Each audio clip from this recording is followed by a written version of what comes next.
नमस्कार प्यारे बच्चों, मेरी यूट्यूब चैनल राकेश TKG 12 में सभी का स्वागत है।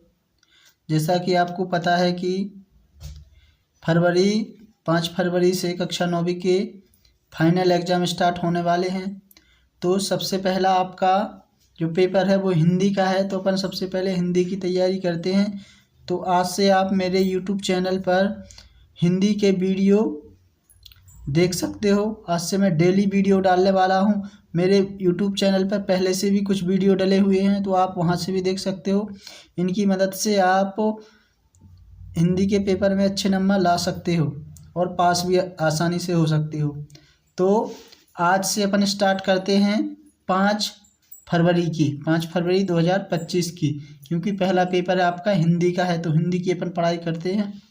तो जो सबसे पहले मैंने टॉपिक लिया है हिंदी पद्य साहित्य का जो इतिहास होता है, उससे आपके लगभग 4 नंबर के पेपर में आता है। 4 नंबर का पेपर में आता है। 1 2 नंबर का क्वेश्चन आता है और 2 ऑब्जेक्टिव टाइप क्वेश्चन आते हैं, ठीक है ना। तो उसके जो इम्पोर्टेंट क्वेश्चन है वो मैं इस वीडियो में बता रहा, क्वेश्चन भी और आंसर भी, तो आप साथ में याद करते जाइए, ठीक है ना, ताकि आपका एक एक टॉपिक पूरा कंप्लीट होता जाए और आपके अच्छे नंबर आ जाए और आप 10वीं क्लास में आ जाओ, ठीक है ना। तो सबसे पहला क्वेश्चन है आपका, पद्य साहित्य के इतिहास को कितने कालों में बांटा गया है? नाम लिखिए। ये 2 नंबर में आपका पेपर में पूछ लेता है। देखो 2023 में आया हुआ है। और तो आचार्य रामचंद्र शुक्ल हिंदी साहित्य का प्रारंभ संबद्ध 1050 सन 993 से मानते हैं। हिंदी के विद्वानों ने इससे विभाजन को ही क्या माना है? प्रमाणिक माना है। उन्होंने जो काल विभाजन किया है वह निम्न प्रकार से है, ठीक है ना। नीचे आपको दिया गया है आदिकाल, भक्तिकाल, रीतिकाल, आधुनिक काल। आदिकाल को ही वीरगाथा काल बोलते हैं, ऐसा पूछ लेता है कि आदिकाल को और क्या बोला जाता है। भक्तिकाल को पूर्व मध्यकाल बोलते हैं, रीतिकाल को उत्तर मध्यकाल बोलते हैं। आधुनिक काल का कोई दूसरा नाम नहीं है, ठीक है। इनकी समय सीमा यहाँ पर आपको सन में दी गई है, तो इसको आपको अच्छे से याद कर लेना है। अभी वीडियो देखते देखते ही आपको याद हो जाना चाहिए अच्छे से, ठीक है ना। इसके बाद नेक्स्ट जो इम्पोर्टेंट क्वेश्चन है हिंदी पद्य साहित्य का, वो है, इसमें मैंने इम्पोर्टेंट क्वेश्चन ही लिए हुए हैं। भक्ति काल की प्रमुख विशेषताओं का उल्लेख कीजिए। तो आपको कम से कम 4 आप याद कर लीजिए, तो आपको कम से कम 2 तो याद बनी रहेंगी, ठीक है ना। आप 2 या 3 सेंटेंस लिख देते हो तो आपको आसानी से 2 नंबर मिल जाएंगे। तो भक्ति काल की प्रमुख विशेषताएं निम्न प्रकार से हैं। भक्ति भावना की प्रधानता, ठीक है ना, पहला पॉइंट हो गया। किसी भी राजा के दरबार में आश्रय प्राप्त न करना, ये दूसरी विशेषता है। कौन से काल की? भक्ति काल की। काव्य सृजन का उद्देश्य केवल स्वतंत्रता सुखाय ही था। धर्म, जाति, साहित्य विधाओं एवं काव्य स्वरूप में समन्वय की भावना। ये आप 4 कर लीजिए, तो 4 में से आपको 2 पेपर में लिखना है, ठीक है ना। बाकी का आपको याद करने की कोई ज़रूरत नहीं है। नेक्स्ट क्वेश्चन है इम्पोर्टेंट, वो है अपना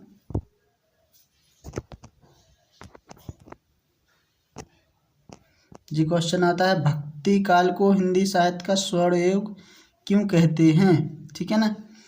तो भक्ति काल में कबीरदास, तुलसीदास, ठीक है ना, सूरदास, मीराबाई आदि महान विभूतियों का आविर्भाव या फिर जन्म हुआ है।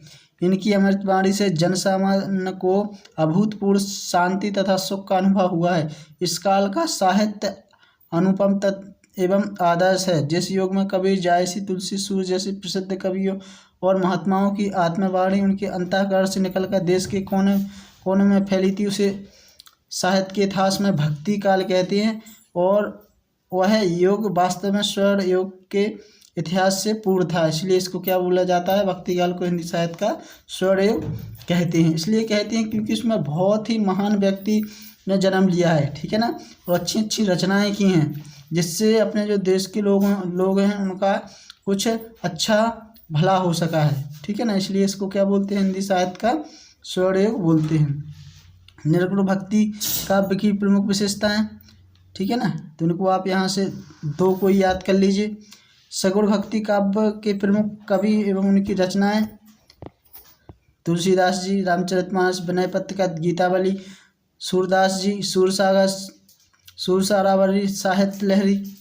3 या 4 आप अच्छे से याद कर लीजिए, ठीक है ना। 2 नंबर का आपका यहाँ से पेपर में आने वाला है। इसके बाद सबसे इम्पोर्टेंट क्वेश्चन इस वीडियो का, छायावादी काव्य की प्रमुख विशेषताएं बताइए। तो आप हेडिंग याद कर लीजिए, या डायरेक्ट सीधा याद करना है तो वैसा याद कर सकते हो। इसमें व्यक्ति की भावनाओं का आदर हुआ है। छायावाद काव्य में श्रृंगार उपभोग की वस्तु नहीं बल्कि कौतूहल का विषय है। मतलब श्रृंगार की भावना, व्यक्तिवाद की प्रधानता, श्रृंगार की भावना, प्रकृति चित्रण, वेदना और करुणा की अधिकता। तो आपको इसमें कितना याद करना है, ओनली 2 या 3 हेडिंग अच्छे से याद कर लीजिए तो आपका ये बन जाएगा, ठीक है ना। तो ये आपके जो पद्य साहित्य होता है हिंदी का, उसके महत्वपूर्ण क्वेश्चन थे। इनको आपको अच्छे से वीडियो को रोक रोक के याद करना है, ठीक है ना, ताकि आपके पेपर में अच्छे से नंबर आ सकें। तो आप इन क्वेश्चनों को अच्छे से याद कर लीजिए। फिर अपन मिलते हैं नेक्स्ट वीडियो में। और मेरे जो बच्चे मेरे व्हाट्सएप ग्रुप से जुड़ना चाहते हैं वो भी जुड़ जाइए। मैं नंबर बोल रहा हूँ क्योंकि उसमें आपको तुरंत वीडियो कब डलता है वो पता चल जाएगा। तो मेरा जो मोबाइल नंबर है वो लिख लीजिए 9753814248, ठीक है ना। इस पर आप मैसेज कर दीजिए तो मैं आपको व्हाट्सएप ग्रुप में जोड़ दूंगा। उस पर वीडियो डलती है, जो भी लाइव क्लास के लिए जो भी सेशन रहते हैं तो आपको पता चल जाएगा, ठीक है ना। तो अभी आप इनको अच्छे से याद कीजिए, फिर अपन मिलते हैं नेक्स्ट वीडियो में, ठीक है। Thank you.